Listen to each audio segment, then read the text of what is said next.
بسم اللہ الرحمن الرحیم۔ السلام علیکم ورحمۃ اللہ وبرکاتہ۔ معزز سامعین و ناظرین، ہمارے چینل کو سبسکرائب کریں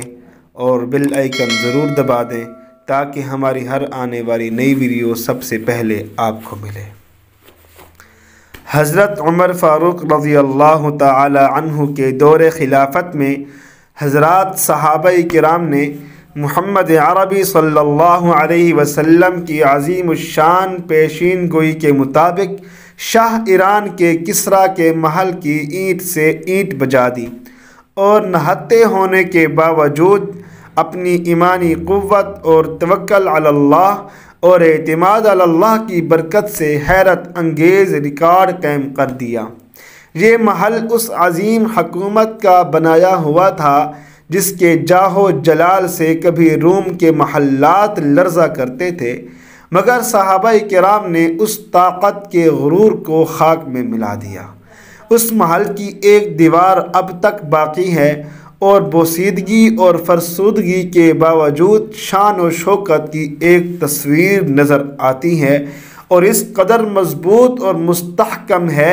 کہ حضرات صحابہ کرام کے دور میں جہاں آج کل کی طرح حیران کر دینے والی ایجادات موجود نہیں تھیں، اس محل کا توڑا جانا ناممکن نظر آتا ہے، مگر صحابہ کرام رضوان اللہ تعالی علیہم اجمعین کے جذبہ ایمانی نے اس پیکر ستوت عمارت اور محل کو خاطر میں نہ لایا۔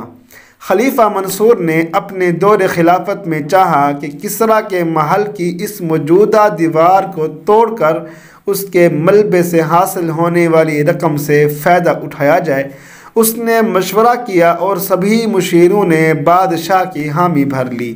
مگر ایک ایرانی مشیر نے کہا کہ آپ اس دیوار کو ہرگز نہ توڑوائیں،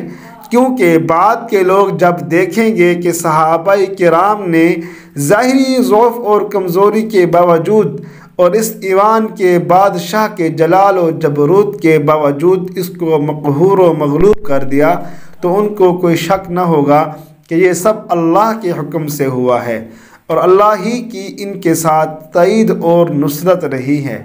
مگر بادشاہ کی سمجھ میں اس کی بات نہیں آئی اور اس نے اس دیوار کو توڑنے پر مزدور لگا دیے،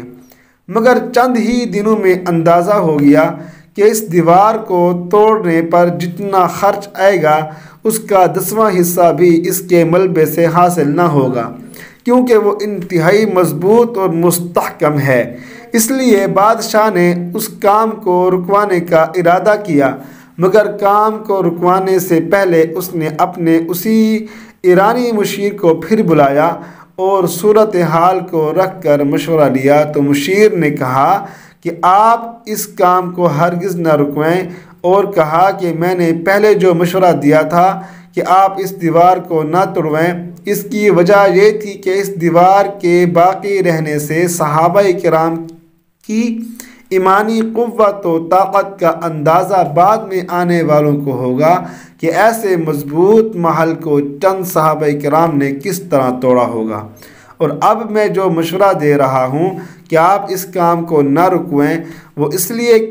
کہ کام شروع کر کے رکوا دینے سے بعد میں آنے والے لوگ کہیں گے کہ ایرانیوں نے ایسا مضبوط محل بنایا تھا کہ اس کی دیوار کا ایک حصہ توڑنا بھی اسلامی حکومت کے بس میں نہیں تھا۔